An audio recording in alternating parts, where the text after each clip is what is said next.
अस्सलाम वालेकुम व्यूवर। उम्मीद करता हूँ कि आप सब खैरियत से होंगे। कबूतर परवरी एक आसान काम नहीं है। कबूतर बाजी करना, ब्रीडिंग करना,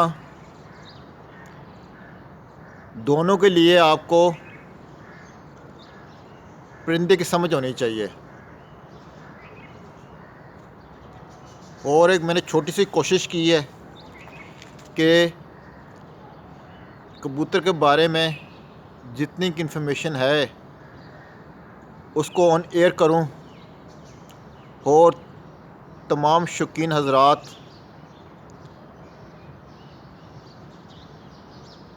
जिनकी प्यास नहीं बुझी उनको ये इन्फॉर्मेशन आम की जाए। आप लोगों के व्यूज़ से, आपके कमेंट्स से पता चल रहा है कि आपको मेरी वीडियोस पसंद आ रही है। इसके लिए मैं नहायत शुक्रगुज़ार हूँ आप सबका। यूँ ही मेरी हौसला अफजाई करते रहें। कल एक व्यूवर ने लाहौर से क्वेश्चन किया था कि ऐसे कबूतर बताएं नर और मादी, और डेमोस्ट्रेट करके बताएं कि उनका पर कैसा होगा, कफ कैसे होंगे, कबूतर कैसा होगा नर और मादी का उड़ने के हवाले से। तो मेरी एक छोटी सी रिक्वेस्ट है माशाल्लाह से, कबूतरबाजी में बेताशा उस्तादा के बड़े बड़े नॉमिनेटेड नाम हैं। इंफॉर्मेशन आम करने से कम नहीं होती, इल्म बढ़ता ही है।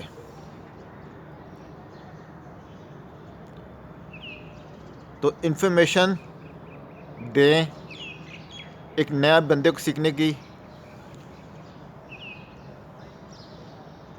मौका मिलता है।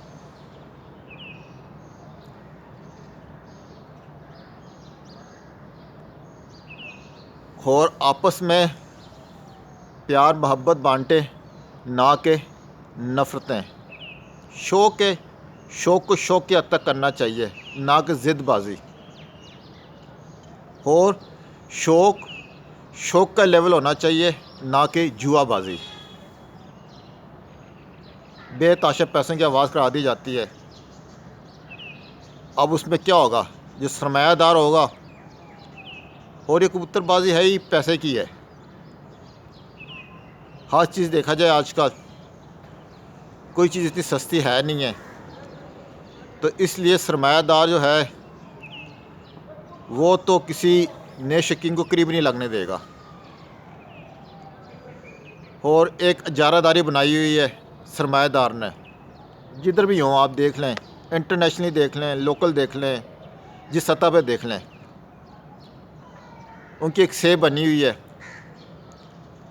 और सब मिलके कोई बात करे उनके अगेंस्ट, सारे क्या करके उनके अगेंस्ट हो जाते हैं।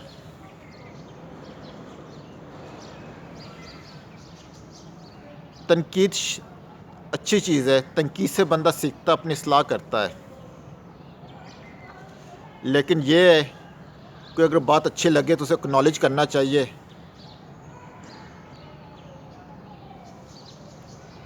बाकी टॉपिक की तरफ आता हूँ। वीडियो वैसे 4 मिनट की हो गई है कि एक व्यूवर ने रिक्वेस्ट की थी। एक्चुअली होता ये है कि कबूतर जिस मर्ज़ी नस्ल का हो, उसके पॉइंट पूरे होने चाहिए। और जो बेसिक चीज़ है जो आम आदमी, एक नए शौकीन के लिए ये चीज़ है कि पहले मैंने वीडियोस बनाई हैं, उस पर बहुत मैंने ज़ोर दिया हुआ है माज़रत, कि आप आपको अगर समझ नहीं है तो जो चीज़ नज़र आ रही होती है उनको खाली फोकस कर लें। अगर आप एक पत्ता दुम का नर या मादी ले लेते हैं और उसकी दुम अगर छोटी है तो क्या बात है। एक पत्ता दुम हो, बेशक दुम लंबी भी हो, और साथ उसके आप जो उसमें क्वालिटी सेलेक्ट करें, मुलायमियत। जब कबूतर आपके हाथ में आए तो आपको यूँ लग रहा हो कि जैसे मैंने अगर मजबूती से ना पकड़ा ये मेरे हाथ से निकल जाएगा। ये परेल कबूतरों की निशानी है। वीडियोस में अक्सर इस चीज़ पे जोर दिया, उस्ताद कराम भी देते रहते हैं। बहुत से उस्ताद कराम कुछ चीज़ें बंदा देख के सीख सकता है। अब एक कबूतर चल फिर रहा है, आपको उसका रंग नज़र आ रहा है, चोंच का रंग नज़र आ रहा है, आँख का रंग नज़र आ रहा है, उसके पंजों का रंग नज़र आ रहा है, उसके पर आपको चलते फिरते नज़र आ रहे हैं, बारीक हैं, चौड़े हैं। दुम क्या पता चल रहा है कि दुम किस तरह की है, खड़ उसकी किस तरह की है, सीना निकाला हुआ है, चौड़ा सीना है, बंद सीना है, गोल सीने की मादी है, रंग में शाइन है। ये सारी चीज़ें आपको उस कबूतर के चलते फिरते नज़र आती है। ये वो चीज़ें हैं जो आपको नज़र आ रही हैं,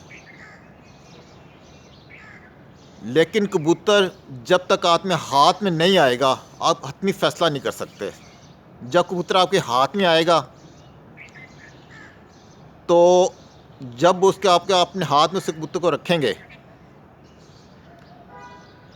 तो सबसे पहले जैसे ही उसके छाती के नीचे हाथ रखेंगे,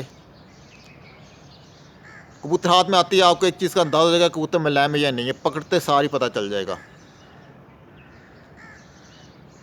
खाली 3-4 टिपें इस पे फोकस करें, आपको टेंशन ही नहीं है। जिस मर्ज़ी मैदान में कबूतर उतार दें, कबूतर मैदान मारेगा। और उन पे मैंने वीडियोस बनाई हुई हैं, तो उसमें जो मेन चीज़ है, जैसे कबूतर आपके हाथ में आया, छाती के नीचे आपने पूरा अपना हाथ रखा हुआ है सीधे वाला, तो उससे आप फ़ौरन जज कर लेंगे कबूतर की हड्डी कैसी है। हड्डी हमेशा गोल हड्डी बेस्ट मानी जाती है और इसमें कोई शक भी नहीं है, क्योंकि कबूतर का बैलेंस अल्लाह ताला ने कुदरती तौर पे इसके सेंटर में बनाया हुआ है। और अगर आप देखें कबूतर के जब उड़ रहा हो, पूरे पर खुले हुए हों, गर्दन लंबी हो, दुम पीछे से बंद पत्ता हो, तो ये सारी चीज़ों में आप देखें इनमें आपको वज़न नज़र नहीं आएगा। और वज़न उसके सेंटर में, छाती पे गोश्त होगा और छाती के अंदर उसका दाने का निज़ाम, सांस का निज़ाम, दिल, फेफड़े, छोटी आंत, बड़ी आंत, जिगर वगैरह सब उसका इस छाती के अंदर ही है। अब अक्सर बहस होती रहती है बंद जोड़ खुले जोड़। अंडरस्टूड सी बात है, अगर जोड़ खुले होंगे तो उसकी जो छोटी आंत बड़ी आंत वगैरह है उसका प्रेशर पीछे को बढ़ जाएगा। खुले जोड़ होंगे तो उसकी वजह से उसका पेट भारी हो जाएगा, पेट भारी होगा तो सब बैलेंस डिस्टर्ब हो जाएगा। और इसलिए कहते हैं कबूतरबाजी बड़ी बारीक बीनी है, इसमें मुख्तलिफ़ पहलुओं पे बड़ा ध्यान रखना पड़ता है। अगर जोड़ों का ये खुले जोड़ आ गए पेट भारी हो गया, बंद जोड़ हुआ, तो उससे क्या होगा, पीछा बिल्कुल बंद होगा, खाली बीट करने की जगह। और क्योंकि जोड़ फ्लेक्सिबल होते हैं तो उसमें मादियों के अमूमन जोड़ खुले हों कोई मसला नहीं है, लेकिन नरों के जोड़ है बंद होने चाहिए। और मादियों के भी इतने नहीं होने चाहिए कि उनमें पूरी एक उंगली घुस जाए जोड़ में। जोड़ नरम होना चाहिए और इससे जो क्वालिटी आती है, फ्लेक्सिबिलिटी जो आती है, कबूतर के हिस्से में दो चीज़ें सबसे ज़्यादा ना लचकदार मानी जाती हैं, गर्दन की हड्डी और दुम की। ये दो मोस्ट फ्लेक्सिबल पार्ट होते हैं कबूतर में और ये साइंटिफिकली प्रूव है। और छोटी सी एक चीज़ और ऐड अप करता चलूँ कि जब बंदा ऑन एयर होता है तो वो चवले नहीं मारता, हकीकत पसंदी हो ठोस रिसर्च के साथ कि उसको आप किसी भी जगह चैलेंज कर सकते हैं। तो बात जो किया करें उसमें सही बात हो। खाली वीडियो बनाना मकसद नहीं होता, मकसद होता है कि ठीक रहनुमाई करें। जो लोग आपको अपना कीमती वक्त दे रहे हैं, आपको सुन रहे हैं, आप उनकी सही रहनुमाई करें। अक्सर मैंने भी यार यूट्यूब पे जाता हूँ, उन्होंने थंबनेल ऐसे ऐसे लगाए होते हैं और अंदर कुछ भी नहीं होता। और बाद में पता चलता है कि मैंने जो 5 मिनट 10 मिनट दिए, मैंने अपना टाइम ज़ाया किया है। तो इस तरह भी नहीं होना चाहिए कि जस्ट फॉर अपने आप व्यू के लिए, यूट्यूब कमाई के लिए लोगों के साथ धोखा करें। मासूम है हमारे व्यूवर, सीखना चाहते हैं, उनकी प्यास है, थोड़ा बहुत उनको इन्फॉर्मेशन दे देना। नाराज़ होंगे बाद साहिबान मेरे, लेकिन दुख होता है कि हम यार क्या चाहते हैं, हमारे दिलों में क्या है। दिलों के भेद तो अल्लाह जानता है ना। माँ के पेट से कोई आते ही आलिम नहीं बन जाता, कबूतरबाज नहीं बन जाता, डॉक्टर नहीं बन जाता। टाइम देता, वक्त देता, सीखता है और उसने भी किसी से सीखा होता है। ये नहीं है कि उसे सब कुछ आ गया। जिस तरह कबूतर पे बात की जाए, जिस आप कबूतरबाज को उठाएंगे, एक मिसाल मुझे दे दें, मेरे किसी से अना नहीं है, ज़िद नहीं है, वैसे मैं बात कर रहा हूँ। परफॉर्मेंस बेस से कबूतर बनाते हैं, चेक करते हैं, अच्छा होता है, रिज़ल्ट देता है। गर्मी में ज़ाहिर बात है मुकाबले गर्मी के होने, गर्मी में परफॉर्मेंस देगा, उसे सेलेक्ट कर लेंगे। अब तो जो समझदार होगा वो कबूतर ही देख के सीख जाएगा, उसे उस्तादा की ज़रूरत नहीं है, कबूतर ख़ुद उस्ताद है। कभी आपने देखा है कि घंटे 2 घंटे उड़ने वाली छत पे कोई उस्ताद चढ़ा हो? जहाँ कबूतर उड़ते 1 घंटा 1.5 घंटा उड़ते हों, उसने शाम उठाए हों। हमेशा उस्ताद कोशिश करेगा उस छत पे जाऊं जिस छत पे कबूतर ही नॉमिनेटेड हों, अच्छे कबूतर हों। तो उसमें अमल दखल आता है, लेकिन कबूतर ख़ुद उस्ताद है। कबूतर का हाजमा करना जान जाएं, उसका दाना हज़म करवा लें और उसका वेट मेंटेन रखें। उसका वेट आप मेंटेन रखें, हाजमा उसका बरकरार रखें। कबूतर परवाज़ी हो, शाम तक उड़ता हो, ये 2 चीज़ आप मेंटेन रखें। ज़्यादा उन्हें रेस्ट ना दें, अच्छे से अच्छा कबूतर हो। जब आप रेस्ट देंगे कबूतर आपका गलत हो जाएगा, कोई ज़ोर में ज़्यादा आ जाएगा, रात रह जाएगा, आपकी कबूतरबाजी डिस्टर्ब हो जाएगी। कबूतर का ज़ोर तोड़ें। जो कबूतर ज़ोर में हो उसको खुराक उस हिसाब से ज़रा कम दें। इसलिए बात लंबी होती जा रही है। बात कहाँ से कर रहा था, किधर से किधर निकल गई। तो इन्फॉर्मेशन वो दिया करें कि जिसका कोई सर पैर हो। अब मैं कल अपने पीर भाई के पास गया हुआ था। हम 2 पीर भाई इस्लामाबाद में, मलिक इमदाद फैज़ाबाद में शौक़ करते हैं, बड़े अरसे से शौक़ करते आ रहे हैं। मैंने बड़े अरसे से शौक़ छोड़ दिया है कुछ ज़ाती मसरूफियात की वजह से। पहले दवाइयों कंपनी में काम करता था, अब अपना ही दवाइयों का कारोबार है, छोटा सा। तो फिर भी कोशिश कर रहा हूँ कि आप लोगों को इन्फॉर्मेशन पास ऑन करूँ जितनी कर सकता हूँ। बात काफ़ी लंबी हो रही है, तो बात यही थी। मुख्तसर सी कबूतर ला के बता देता हूँ कि अब वो मेरे लाहौर दोस्त ने पूछा था उसके लिए। अब जैसे ही कबूतर हाथ में रखते हैं तो पहला काम है कि ये उंगलियां यूं मार के घुमाते हैं छाती पे। अब ये जो हड्डी है ये बारीक होनी चाहिए और हाथ पे चुभनी चाहिए, हाथ पे महसूस होनी चाहिए, चुभनी चाहिए। और कबूतर परेल होना चाहिए। ये चीज़ को चेक करते हैं। मुलायमियत होगी, दुम एक पत्ता होगी, पर के नीचे यूँ हाथ रख लें जिस तरह मैंने रखा हुआ है ये, तो उसकी आप महसूस करें। एक तो आपको पता चलेगा कि कबूतर में लर्जिश है, कहाँ पर है कबूतर के पर। दूसरा वो आपके पर को आपके हाथ को नीचे दबाएगा। ये देखें जिसने ये दबा रहा है।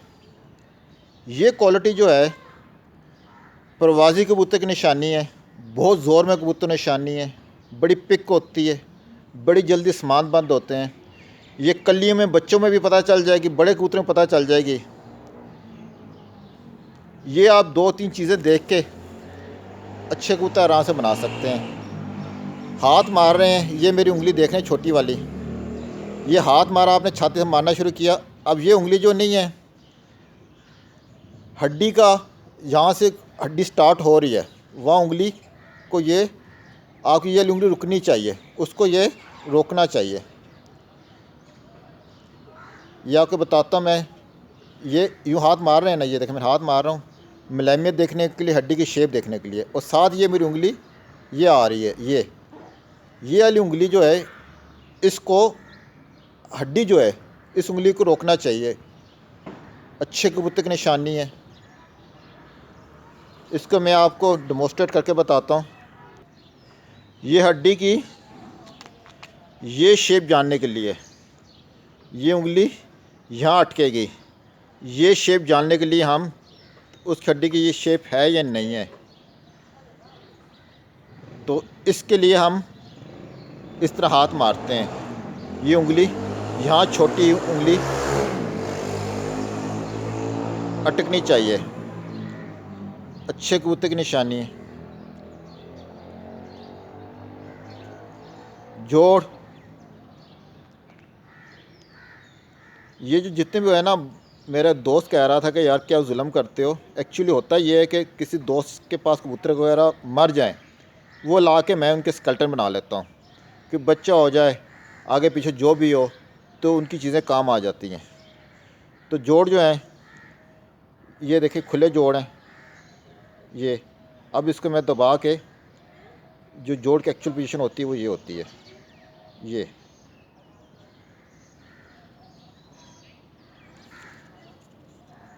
यहाँ से दिखाने की कोशिश करता हूँ, पीछे दुम का आ रहा है कदा। ये देखें जोड़ की कैफियत। ये अब इतना सा गैप होना चाहिए, बिल्कुल बंद जोड़ जो होंगे ना वो भी पायदार नहीं है। इतना सा माइन्यूट सा गैप बीच में जोड़ों में हो तो अच्छी बात है।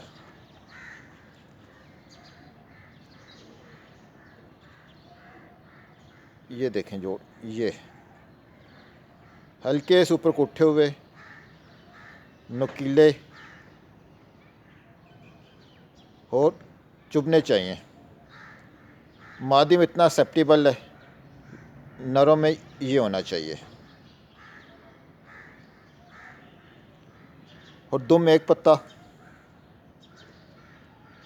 और कबूतर की दुम जो होती है एक पत्ता में, उसका जो सेंट्रल ऑफ पर है ना, वो इसके साथ लगा होता है। यहाँ पर ये जो देख रहे हैं ना, ये चीज़ इधर लगा होता है।